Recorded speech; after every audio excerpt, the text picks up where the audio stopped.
এমনও প্রোগ্রামে গেছি, সাদা আয়রন করা জামা,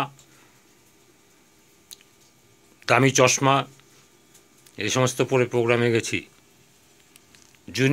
জুনিয়রকে শেখানো ছিল যে যদি কোনো রকম অসুবিধা হয় তুমি কিন্তু সেই অসুবিধাটা সামাল দেবে।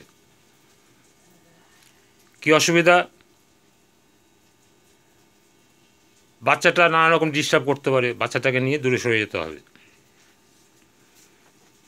কিংবা বড়রা এসে সাইড দিয়ে প্রশ্ন করতে পারে, তুমি কিন্তু চুপচাপ থাকবে, তুমি কিন্তু একটাও মুখ নাড়াবে না, কথা বলবে না, শুধু ইশারা দেখাবে, চুপ করুন স্যার বসে আছে।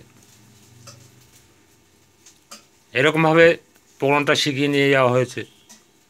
প্রোগ্রাম চলছে, এমন সাইজ থেকে একজনা বলছে, আপনাদের কোম্পানিটা এখনও আছে? আমি ওনার দিকে তাকালাম, তাকিয়ে বললাম, কবে ছিল না। আপনি বসুন বসুন, ওনার সাথে কথা বলে, আপনি খুব ভালো লোক, ওনার সাথে কথা বলে তারপর আপনার সাথে কথা বলব, বসুন।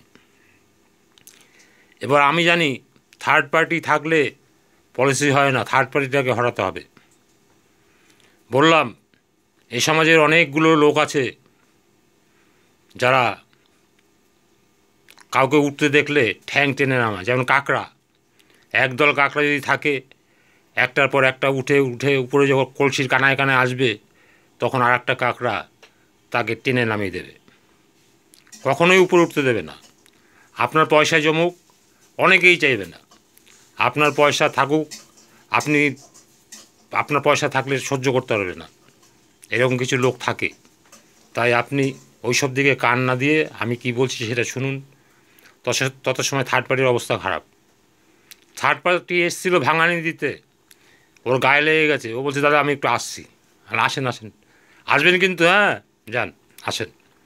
এইভাবে পলিসিগুলো তুলতে হয়েছে। বুদ্ধি খরচ করতে হবে, সিক্স সেন্স আপনার কাজে লাগাতে হবে, তবেই কিন্তু পলিসি সাকসেস হবে।